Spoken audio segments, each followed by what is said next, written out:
Porsche 996. Is it an enthusiast car, or is it just a piece of shit?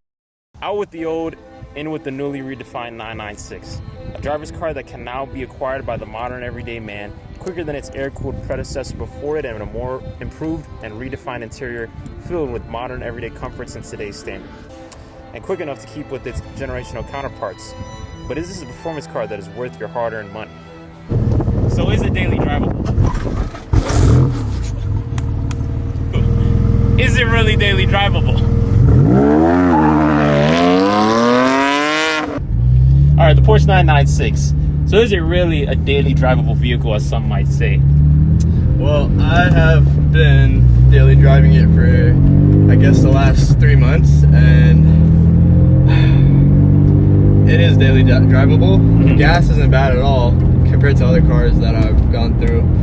The gas is good. Like, I would say it's good. How much would you spend a week on gas? If I'm daily driving it every day, I would say upwards of $40.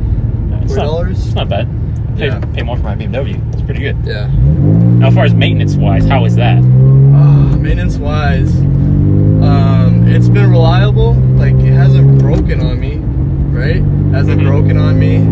But the main thing is the IMS bearings. Like, yeah, I heard that's a big flaw in this design. Yeah. Thankfully, I got it fixed on this car, so that's nothing we gotta worry about.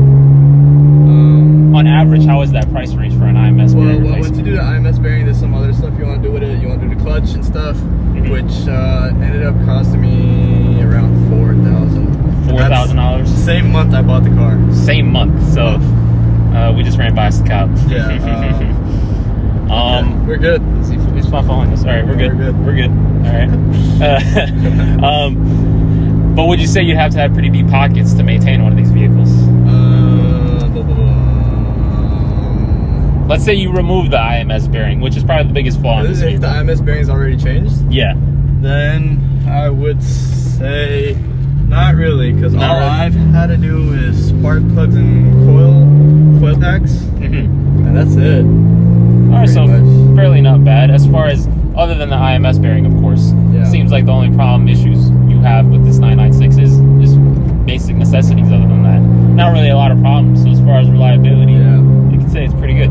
Now, on the side of modding these, you gotta have deep pockets. Yeah? Yeah. Is it a lot?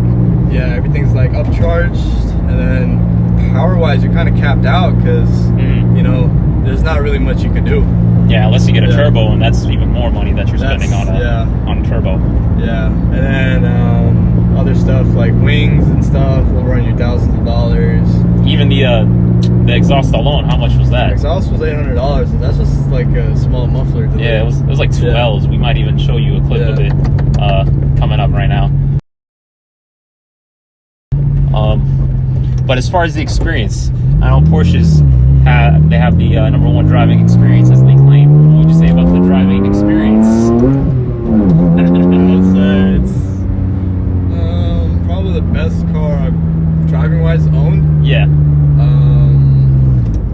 And driven, probably. I haven't driven much cars, but I would say definitely the driving experience is amazing.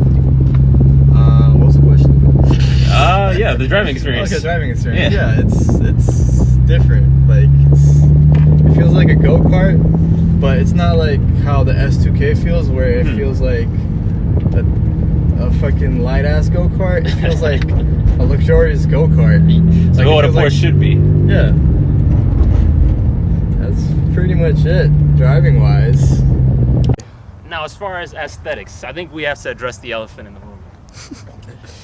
These headlights, yes, are just completely horrible. Really? They look like...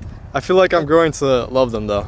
You are just lying to yourself. They look like a chicken laid an egg, and I grab that egg and just slam it on the ground, and then just put that design into a car. I see where you're coming from. My girlfriend said they're pretty bad. My girlfriend said it looks like a spider. But okay. See that a little bit. So I could say that's probably the Achilles heel of this design. Other than that, it's pretty great design. I don't agree with you right there, buddy, because if we walk back to the back of the car, the stock taillights aren't that much better. Yes, they don't have the fried egg design, but you cannot look at these and say, yeah, that's a nice rear. It's not that bad. Yeah, I've never...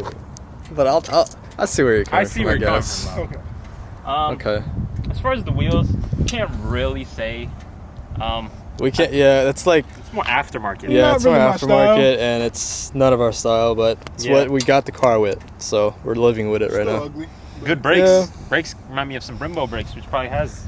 Let me know in the comments below. I'm probably stupid at that part. But That's what Grant told me, that they come with Brembos on Brembo them. brakes, which Yeah. makes sense. A lot of And then performance cars have that Yeah. these days. Let's And- talk about. let's talk about the interior. I know we've done some stuff like the shift knob, and then we got all that good stuff down there. But overall, what do you guys think about the interior? I think the mods that you put on it, like the shift knob and the aluminum floor panels, that helps. Yeah. But for 2004, this could pass. For 2021, this looks like a 2005 Stang. So I'm not really a fan of anything in the interior except for the shift knob and the aluminum floor panels. I don't like the plastic right here.